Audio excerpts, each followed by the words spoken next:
3월 19일 장마감 브리핑입니다. 오늘 시장은 3대 지수 모두 하락 마감했는데요. 특히 기술주 중심의 하락이 두드러졌습니다. 오늘 시장 어떻게 정리해 볼 수 있을까요? 네, 오늘은 FOMC 경계 감소 기술주 중심의 차익 실현이 나타난 하루였습니다. S&P 500 지수는 1.36% 하락한 6,624선에서 마감했고 나스닥 지수는 1.45% 내린 2215선을 기록했습니다. 바우존스 산업평균지수 역시 1.63% 하락하며 4625선으로 장을 마쳤습니다. 시장은 내일 발표될 연방공개시장위원회 회의 결과를 앞두고 최근의 인플레이션 지표를 소화하며 위험자산 비중을 줄이는 모습을 보였습니다.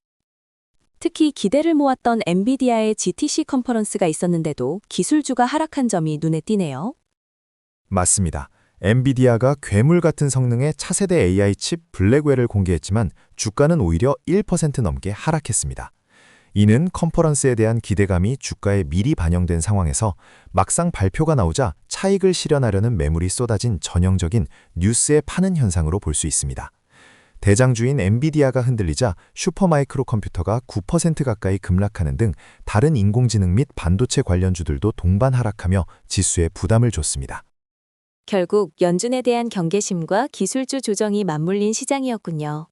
그럼 오늘 시장을 움직인 핵심 테마들, 어떤 것들이 있었는지 자세히 짚어주시죠. 네, 역시 가장 큰 부분은 연준의 통화 정책에 대한 불안감이고요. 또 하나는 엔비디아 GTC 컨퍼런스 이후 나타난 차익 실현 흐름입니다. 네, 그럼 먼저 연준 이야기부터 해보겠습니다. 시장의 모든 눈이 연방공개시장위원회 FOMC로 향하고 있는데 구체적으로 어떤 부분 때문에 시장이 이렇게까지 경계하는 모습을 보였는지 자세히 설명해 주시죠. 네, 시장이 단순한 경계감을 넘어 위험 회피 심리를 뚜렷하게 보인 하루였습니다.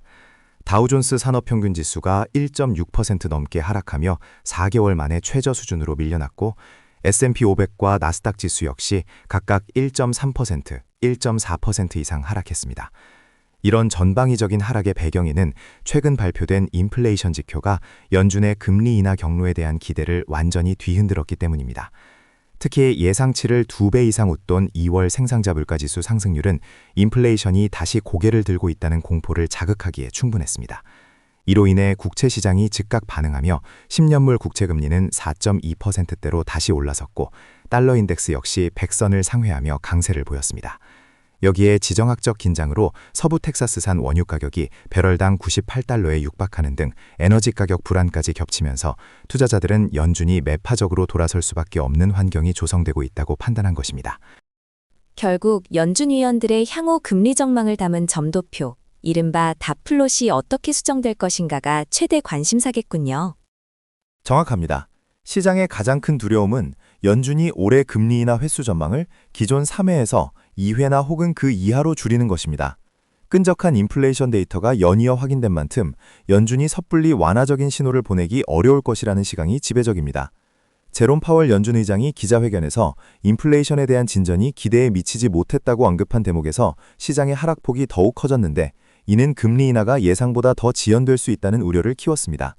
결국 투자자들은 금리 결정 자체보다는 점도표의 변화와 파월 의장의 발언 톤을 통해 향후 통화 정책의 방향성을 확인하고 싶어 했고 그 확인 과정에서 불확실성을 줄이기 위해 일단 자산을 매도하는 움직임을 보인 것입니다. 이러한 금리 우려가 특히 기술주에 더 큰 타격을 준 것으로 보입니다. 그 이유는 무엇인가요? 네, 고금리 환경은 미래의 현금 흐름 가치를 할인하기 때문에 당장의 수익보다는 미래 성장성에 대한 기대로 높은 가치를 인정받는 기술주에 특히 불리하게 작용합니다. 오늘 나스닥 지수가 1.4% 넘게 하락한 것이 바로 그 증거입니다. 금리가 오르면 기업의 자금 조달 비용이 늘어나는 동시에 투자자 입장에서는 주식과 같은 위험 자산 대신 안전한 채권의 매력도가 높아지기 때문입니다. 특히 인공지능 랠리를 이끌었던 엔비디아의 경우 GTC 컨퍼런스라는 대형 호재에도 불구하고 주가가 하락 마감했는데 이는 거시경제의 금리 압박이 개별 기업의 호재를 압도할 수 있다는 점을 명확히 보여준 사례로 분석됩니다. 그렇군요. 결국 내일 FOMC 결과 발표 이후에야 시장의 방향성이 좀 더 명확해지겠네요. 맞습니다. 시장은 연준의 최종 입장을 기다리며 숨을 죽이고 있습니다. 만약 점도표에서 금리 인하 횟수가 예상대로 축소되고 파월 의장이 매파적 기조를 유지한다면 단기적인 조정 국면이 이어질 가능성이 있습니다. 반대로 연준이 최근의 데이터에도 불구하고 기존의 완화적 입장을 고수한다면 시장은 안도 랠리를 보일 수도 있습니다. 결국 점도표에 찍힐 점 하나하나와 파월 의장의 단어 선택 하나하나가 향후 시장의 흐름을 결정짓는 가장 중요한 변수가 될 전망입니다.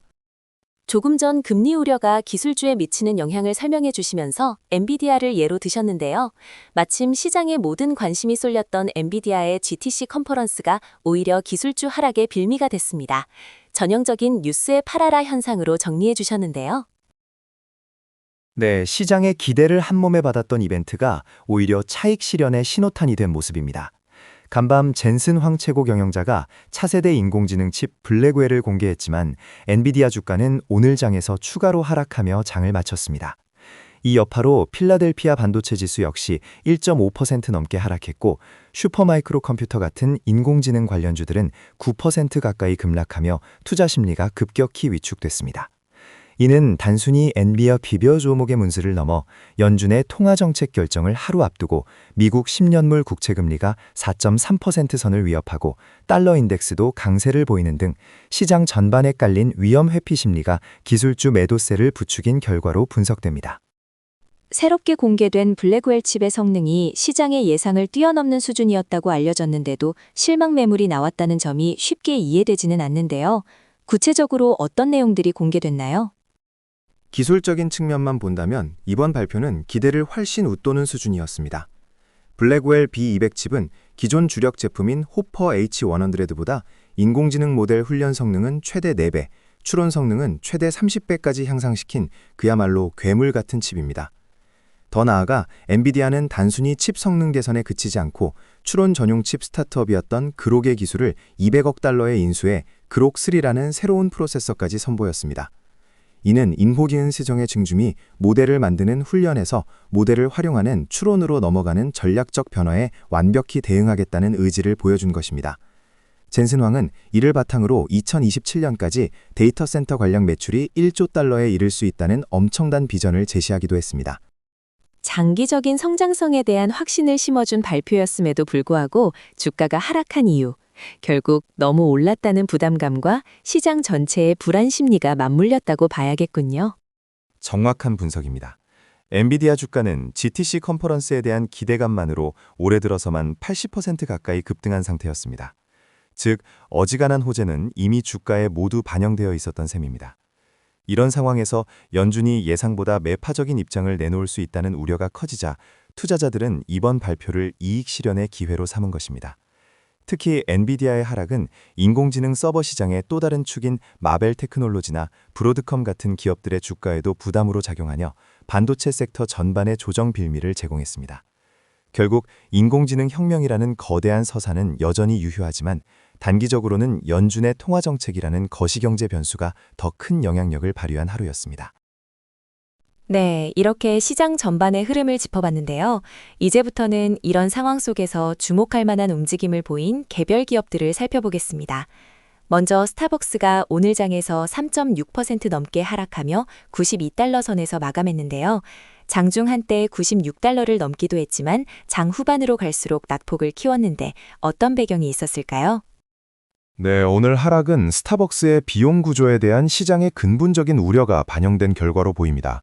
최근 공시된 자료를 보면 핵심 시장인 북미 사업부의 영업이익률이 전년 동기 16.7%에서 11.9%로 무려 480bp나 급락한 점이 가장 큰 부담으로 작용하고 있습니다.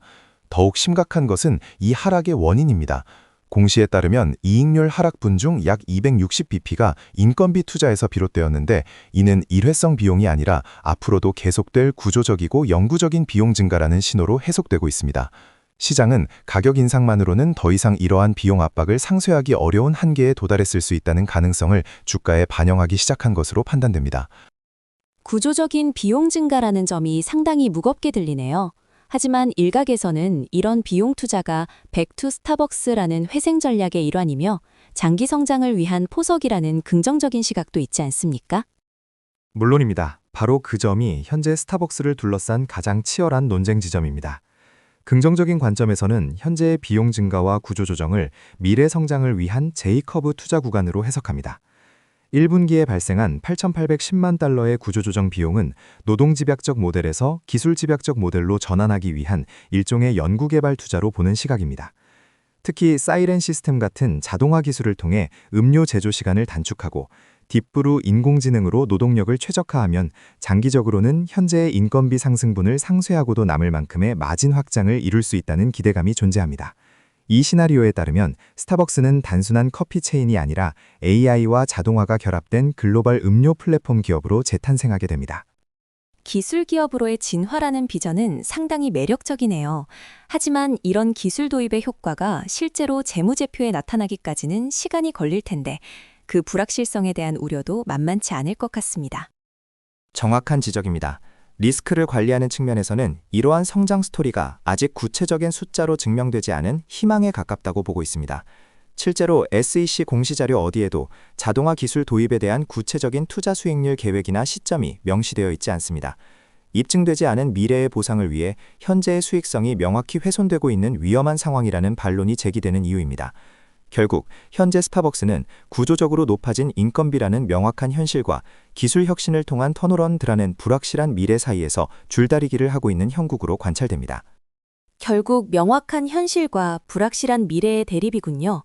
그렇다면 현재 시점에서 투자자들은 이 상황을 어떻게 해석해야 할까요? 현재로서는 어느 한쪽으로의 판단을 내리기 매우 어려운 상황으로 보입니다. 스타벅스가 가진 강력한 브랜드 파워와 여전히 4% 성장하고 있는 글로벌 동일 매장 매출은 주가의 급격한 붕괴를 막아주는 안전판 역할을 할 수 있습니다. 하지만 구조적으로 악화된 비용 구조와 턴어라운드 전략의 불확실성은 주가 상승을 제약하는 강력한 저항선으로 작용할 가능성이 높습니다. 현재 주가는 이러한 긍정적 요인과 부정적 요인이 팽팽하게 맞서는 균형점에 근접해 있는 것으로 판단되며 백투 스타벅스 전략이 실제 숫자로 증명되는지를 확인하며 관망하는 신중한 접근이 필요한 시점으로 보입니다. 오늘 시장은 연준의 통화정책 결정을 하루 앞두고 관망세가 짙은 가운데서도 3대 지수 모두 상승 마감했군요. 이제 모든 관심은 내일 발표될 FOMC 결과에 쏠리고 있습니다. 네, 맞습니다. 시장은 연준의 금리 결정과 앞으로의 정책 방향에 대한 힌트를 얻기 위해 숨죽이고 기다리는 모습입니다. 특히 이번 FOMC에서 주목해야 할 부분은 기준금리 결정 그 자체보다는 함께 발표될 경제전망 요약 SEP와 점도표입니다. 연준 위원들이 올해 금리 인하 횟수에 대한 기존의 입장을 유지할지 아니면 최근의 견조한 물가 지표를 반영하여 전망을 수정할지가 단기적인 시장의 방향성을 결정할 가장 중요한 변수가 될 것입니다. 또한 제롬 파월 연준 의장의 기자회견 발언 하나하나에 시장이 민감하게 반응할 것으로 보입니다. FOMC 외에도 이번 주에 주목해야 할 다른 경제 지표가 있을까요? 물론입니다. 연준의 발표 이후에도 시장에 영향을 줄 만한 지표들이 예정되어 있습니다. 목요일에는 주간 신규 실업수당 청구 건수를 통해 고용시장의 건전성을 다시 한번 확인할 수 있으며 같은 날 발표되는 S&P 글로벌의 제조업 및 서비스업 구매관리자 지수 PMI 예비치도 중요합니다.